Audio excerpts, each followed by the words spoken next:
పూర్తి స్వదేశీ పరిజ్ఞానంతో తయారైన ఈ సెమీ హై స్పీడ్ రైళ్లకు మంచి ఆదరణ దక్కడంతో మాకు కావాలంటూ ప్రతి రాష్ట్రం నుండి కేంద్రానికి వినతులు పెరుగుతున్నాయి. ఈ నేపథ్యంలో మరో 3 వందే భారత్ రైళ్లను ప్రధాని మోడీ వర్చువల్గా ప్రారంభించారు.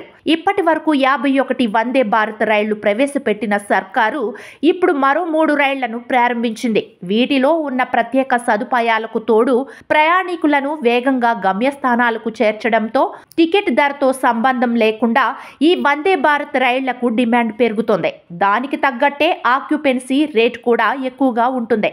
కొత్తగా ప్రారంభించిన వందే భారత్ రైళ్లు తమిళనాడు, కర్ణాటక మరియు ఉత్తరప్రదేశ్ రాష్ట్రాలకు కేటాయించారు. ఎంజీఆర్ చెన్నై సెంట్రల్ నుండి నాగర్కోయిల్ మధ్య రాకపోకలు సాగించే ఈ వందే భారత్ రైలు ఉదయం 5 గంటలకు బయలుదేరి మధ్యాహ్నం 1:50 నాగర్కోయిల్ చేరుకుంటుంది. తిరిగి మధ్యాహ్నం 2:20 నాగర్కోయిల్ నుండి బయలుదేరి రాత్రి 11 గంటలకు చెన్నై సెంట్రల్ చేరుకుంటుంది. ఈ రైలు బుధవారం మినహా మిగతా అన్ని రోజులలో అందుబాటులో ఉంటుంది. మదురై, బెంగళూరు కంటోన్మెంట్ మధ్య రాకపోకలు సాగించే మరో రైలు ఉదయం 5:15 మదురైలో బయలుదేరి మధ్యాహ్నం 1 గంటకు బెంగళూరు చేరుకుంటుంది. తిరిగి మధ్యాహ్నం 1:30 బయలుదేరి రాత్రి 9:45 మదురై చేరుకుంటుంది. మంగళవారం మినహా మిగిలిన అన్ని రోజులు ఈ రైలు అందుబాటులో ఉంటుంది. మరో వందే భారత్ రైలును ఉత్తరప్రదేశ్కు కేటాయించారు.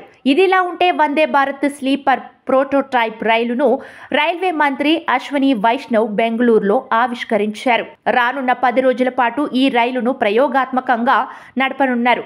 మరో 3 నెలల్లో వందే భారత్ స్లీపర్ రైళ్లను అందుబాటులో తెస్తామన్నారు.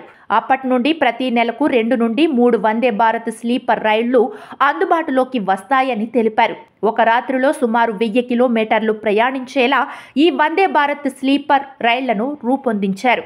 ఈ రైళ్లలో రైలు ప్రమాదాలను నివారించే అత్యాధునిక కవచ్ వ్యవస్థ అందుబాటులో ఉంటుంది.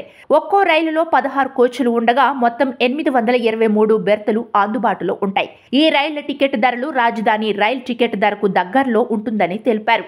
మధ్యతరగతి ప్రయాణికులకు అందుబాటులో ఉండేలా ఈ నిర్ణయం తీసుకున్నామని రైల్వే మంత్రి అశ్వనీ వైష్ణవ్ అన్నారు. ఇదే తరహాలో త్వరలో వందే మెట్రో రైలు కూడా రానున్నాయి.